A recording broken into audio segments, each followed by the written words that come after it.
No man is an island. Let us start with this. What does this age-old quote mean for human beings and communication? Its most recognized interpretation is that human beings cannot be at their full potential without the company of others. Let us expound more on this conjecture in relation to purposive communication. By my own understanding, purposive communication is a process of communicating one's emotions, thoughts, and opinions to inform, express, and persuade your listener or receiver. It can be done in different mediums or channels and be received by one or more individuals. Simply, it is the act of communicating with a purpose.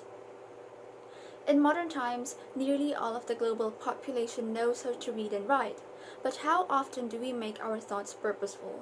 To give justice to us Homo sapiens, dubbed as the thinking man, we must practice taking into account the weight of our words and how they might affect those who hear them. I have a particular thought about this.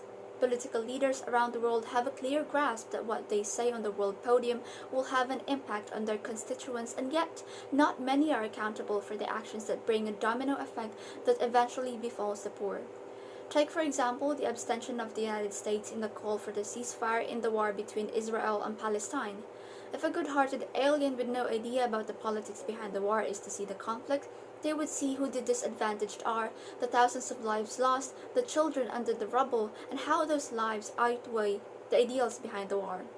As a world leader, the US knows that their remarks about the conflicts echo more defiantly than any other country, and yet no empathy was heard.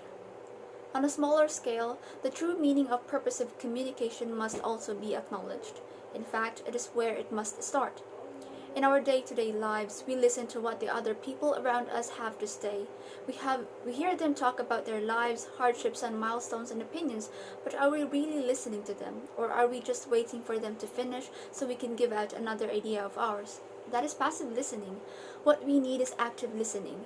Especially for us taking BS psychology, we must learn how to actively listen to our clients so that we can unravel and make sense of the complexity of their emotions and behavior. Purposive communication is also applied in our rigorous scientific process of diagnosis. Academic writing and technical writing is heavily applied in our chosen path so as to maintain the integrity of the scientific field we are taking.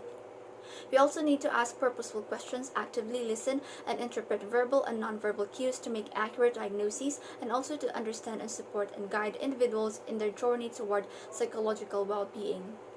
In conclusion, the meaning and importance of purposive communication branch out in all aspects of human interaction. It helps create a civilization built on understanding, therefore creating a more meaningful way of life.